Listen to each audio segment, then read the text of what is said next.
here's the next step. You see, okay, this looks pretty much the same. Pretty much the same, right? Look at that. That's the Fluidmasters.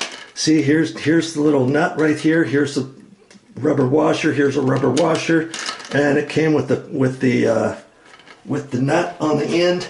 And I have that. I have that over here.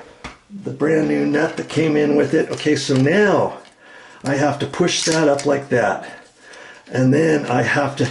Sometimes this unscrews by itself. Other times you have to kind of give it a little bit of some help. Now it'll kind of unscrew. So usually I just set it in the toilet, but because I have this old one here, couldn't I just kind of line that up and see? That looks about right. And see if I've got it about right. Okay, so now I push that back on there. Okay, and I'm not. You see, that's all I've done so far. Okay, now I'm going to check it. Okay, so I've got to make sure this is pushed up tight, so there's no gap in there. Okay, how's that look? Okay. All right. Nice. I told you I'd get you reset up. I don't know if I have to reset you up in a different location. I'm just going to check the height. The height first, okay? I'm pushing it down in there, and I'm looking at that, and if anything, it's just a hair low, okay? Just a hair low. So what am I going to do? I'm going to push that up. Now I can just kind of hold this here and unscrew it a little bit and see if it'll unscrew. And I think it will, okay? I think it's unscrewing right there. I don't think you have to kind of pull it out by itself. I've done that before too, and then it's a few trial and errors. Okay, I'm making sure I've got that, and that raised up almost where it was before. Okay, and I think I want to make it down just a hair. Okay, so all I'm going to do is that much. Now I'm going to click this back on there. That'll prevent that from moving. Okay, I'm going to check it again for my height. This is kind of an important deal. Because if you get this too low and you think, I'll just put it in and I won't even make the adjustment. You didn't know it adjusted, or something, you didn't read the directions. If you get this too low, now you can't adjust the water height without getting it exactly where you want, because this whole tree is too short. So you can only raise this float up and down so far. Do you see here? This is the plastic threaded rod. Now see on the old one, see how it's metal? Well, years ago they had metal, and then it's held by this little clip thing. So if you wanted to raise the ball, you'd have to carefully pinch this with your fingers so that you can push up. You see what I mean? And pinch and push up or down like that, and then let go, and then the float's not going to go anywhere. If the float's too high, you would go down like that. Okay, if you wanted more water, you'd raise it up. Okay, well, they don't do that anymore because it's more expensive to make metal parts as it is to make plastic parts, right? So to keep the cost down, they make plastic parts. Isn't that kind of cool? It's doing the same thing. And you know what? A few years ago, they had this top with a Phillips screwdriver head in there, and it wasn't as tall as this. Now they got it just like that. So now you just adjust it with your fingers.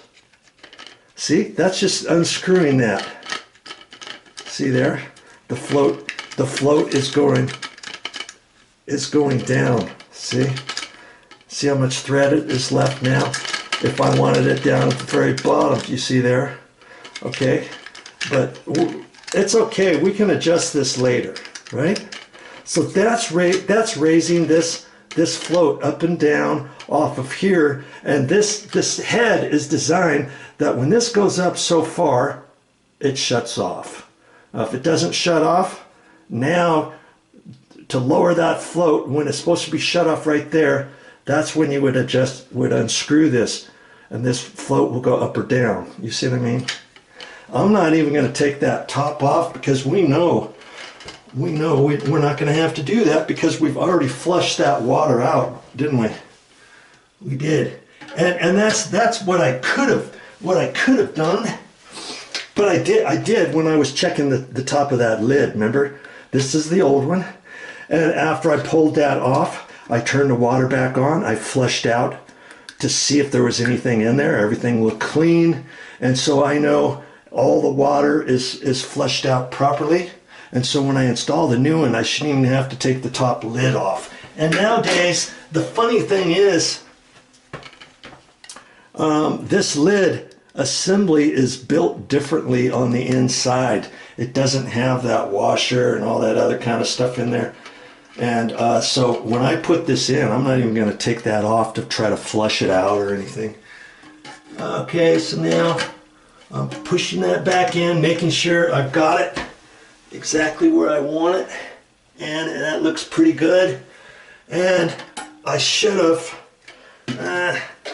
remember on the old one, I could have looked at it a little closer. I got the nut on there already, silly weenie. Okay, let's just check something out here.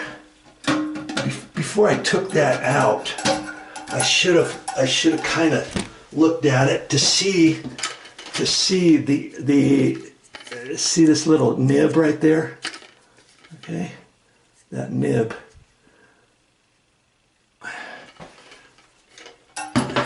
Should be out at, you know, whatever angle I want that at. And when I looked at this before and that was hooked up, I can see kind of at the angle. It's kind of at a straight angle that way. Okay, it doesn't have to be exactly perfect. You want it this so it's not impeding anywhere to hit your toilet handle assembly on the inside of your toilet tank. And not all toilets are created equal. There's all kinds where you have to have this adjusted just right so that this float's not hitting the side of the tank and the float's not hitting the arm, or this edge isn't hitting the arm or anything like that. You see what I mean? Okay, so back to here. I can see about the angle I want that, and it looks that it'll be fine where that is. I can move this from here to about there if I wanted. I don't want to get this plastic arm is bigger than the metal arm, and I don't want to get it too close to my toilet handle. Okay, so I'll have to position that. Okay, so far so good. Do you see what we're doing here?